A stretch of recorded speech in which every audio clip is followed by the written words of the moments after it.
Boche Gold and Diamonds. Buy now, pay later.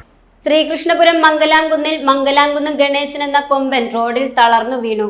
അസുഖത്തെ തുടർന്ന് വിശ്രമത്തിലായിരുന്ന ആനയെ നടത്തുന്നതിനായി കൊണ്ടുവന്നതായിരുന്നു. ഞായറാഴ്ച രാത്രിയാണ് സംഭവം. പിന്നീട് മണ്ണുമാന്തി യന്ത്രം എത്തിച്ചാണ് ആനയെ ഉയർത്തിയത്. തുടർന്ന് ആനയ്ക്ക് ആരോഗ്യ പ്രശ്നങ്ങളില്ലെന്ന് ഉറപ്പായതോടെ സമീപത്തെ ആനക്കൊട്ടിലേക്ക് നടത്തിക്കൊണ്ടുപോയി. ആനക്കൊട്ടിൽ നിന്ന് ഏതാനും മീറ്ററുകൾ മാത്രം നടന്നപ്പോഴാണ് ആനയ്ക്ക് ക്ഷീണം അനുഭവപ്പെട്ടത്. ആന വീണതറിഞ്ഞ് ഒട്ടേറെ പേർ തടിച്ചുകൂടുകയായിരുന്നു. റോഡിന്റെ ഒരു വശം വഴി വാഹനങ്ങൾ കടത്തിവിട്ടു. അരമണിക്കൂറിന് ശേഷമാണ് റോഡ് പൂർണ്ണ രീതിയിൽ ഗതാഗതം പുനഃസ്ഥാപിക്കാനായത്. നമ്മുടെ മംഗലാപുരത്ത് ആന അടക്കുന്നുണ്ട്, നീക്കാൻ പറ്റണില്ല. ചിലപ്പോൾ ഈ വന്നാൽ ചിലപ്പോൾ നീക്കണ്ടാവും. ഫുൾ തിരക്കാണ്. Time kids pre school, Mannannur road, Vaniyamkulam. .view news.